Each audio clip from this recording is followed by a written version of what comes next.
CM Revanth పై మండిపడ్డ మాజీ మంత్రి హరీష్ రావు బాపు సరోవర్ పేరిట సీఎం రేవంత్ హింసకు పాల్పడుతున్నారని ఆరోపిస్తున్నారు. మాజీ మంత్రి హరీష్ రావు మూసీ సుందరీకరణని తాము వ్యతిరేకించడం లేదని ఆ ప్రాజెక్టు పేరుతో రియల్ ఎస్టేట్ వ్యాపారం పేదల ఇళ్లను కూల్చడాన్ని వ్యతిరేకిస్తున్నామన్నారు ఆయన.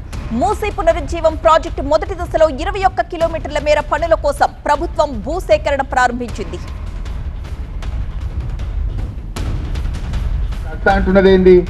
బాపు ఘాట్ గట్ట అంటున్నావు.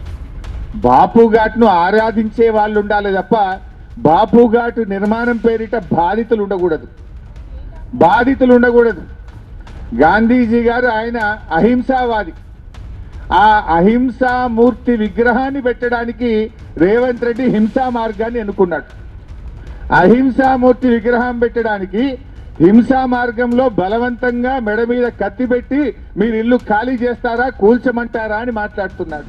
ఇప్పటి వరకు ఎంఎఫ్ఎల్ ఫిక్స్ కాలేదు, ఇప్పటి వరకు డిపిఆర్ తయారు కాలేదు, ఇప్పటి వరకు సోషల్ ఇంపాక్ట్ అసెస్మెంట్ జరగలేదు. ఏది లేకుండా నువ్వు నోటీస్ ఎట్లు ఇస్తావు? రేపు జరగబోయే బడ్జెట్ అసెంబ్లీ సమావేశాల్లో మీ అంశం మీద బీఆర్ఎస్ పార్టీ ఎంత దూరమైన పోరాడుతుంది. అసెంబ్లీని స్తంభింపజేసైనా మీకు అండగా మేము నిలబడతాం. మేము పేదల ఇండ్లు కూల్చడానికి వ్యతిరేకం, మూసీ అభివృద్ధికి వ్యతిరేకం కాదు. గాంధీ స్టాచ్యూ పెడతా, గాంధీ గారి విగ్రహాన్ని పెడతా అనే పేరు మీద ఎందుకు 1,00,000 కోట్ల రూపాయలు తగిలిపెడుతున్నావు? డెవలప్మెంట్ చేయి. 1,00,000 కోట్ల రూపాయలు ఎక్కడి నుంచి తెస్తున్నావు? ఎవరి జేబులు నింపడానికి 1,00,000 కోట్లు ఖర్చు పెడుతున్నావో సమాధానం చెప్పాలి కదా. లేదు నీ మేనిఫెస్టో 6 గ్యారంటీలు అమలు చేయడం నీ ప్రాధాన్యతన్నా అన్ని వదిలిపెట్టి ఈ మధ్యతరగతి ప్రజలు ఎందుకు పడ్డావు? ఈ ఎంపీఆర్ బ్రిడ్జ్ మీద ఎందుకు పడ్డావు? ఈ కేసీఆర్ గారికి అపార్ట్మెంట్ తో అనుబంధం ఉన్నది. రేపు కూడా అవసరమైతే మళ్ళీ వారు వస్తారు, మీకు అండగా ఉంటారని చెప్పి కూడా నేను మనవి చేస్తా ఉన్నా. బేషిజాలొద్దు, పంతాలకు పట్టింపులకు పోకండి. ఈ ఎంపీఆర్ అపార్ట్మెంట్ లో ఉండే వాళ్ళకి ఇచ్చిన నోటీసులను బేషరతుగా ఉపసంహరించుకోవాలని ఈ ప్రభుత్వాన్ని మేము డిమాండ్ చేస్తా ఉన్నాం. మూసీ పునరుజ్జీవం ప్రాజెక్టు మొదటి దశలో 21 కిలోమీటర్ల మేర పనుల కోసం ప్రభుత్వం భూసేకరణ ప్రారంభించింది. Bandlaguda Madhu park ridge apartment owners ఈ భూసేకరణను తీవ్రంగా వ్యతిరేకిస్తూ వస్తున్నారు. అపార్ట్మెంట్ ఖాళీ చేయాలని నోటీసులు ఇవ్వడం మీద వారంతా కూడా ధర్నా చేశారు. ధర్నాకు మాజీ మంత్రులు హరీష్ రావు హాజరయ్యారు, సబిత కూడా హాజరయ్యారు. వారికి సంఘీభావం తెలిపారు.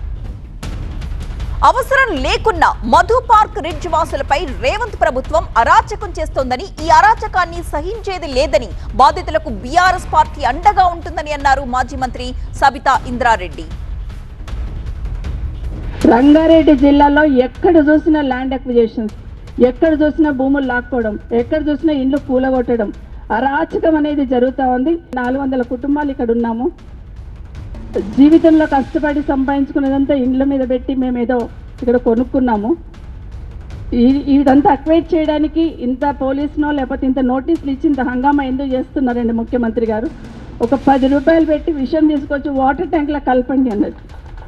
ఒక ఇల్లు కట్టుకున్నారంటే దాని వెనకాల ఎన్ని ఎమోషన్స్ ఉంటాయి అనేది చెప్పడానికి చిన్న ఉదాహరణ.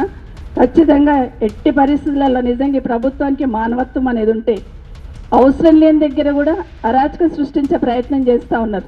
అసలు ఇది అవసరమే లేదు, ల్యాండ్ అక్విజిషన్ చేయాల్సిన అవసరం లేదు, ఈ బిల్డింగ్స్ తీసుకోవాల్సిన అవసరం లేదు. నిజంగా మూసి బ్యూటిఫికేషన్ చేయాలనుకుంటే డెప్త్లోకి వెళ్ళండి, రిటర్నింగ్ వాల్స్ కట్టండి తప్పిస్తే ఏదో ఒక రకంగా అరాచకం చేయాలి, ఏదో తన ముద్ర ఉండాలి అనే ప్రయత్నం ఏదైతే చేస్తుందో ఇది ఎట్టి పరిస్థితుల్లో యాక్సెప్ట్ చేయం. Hello, we heartfully welcome Shri Hari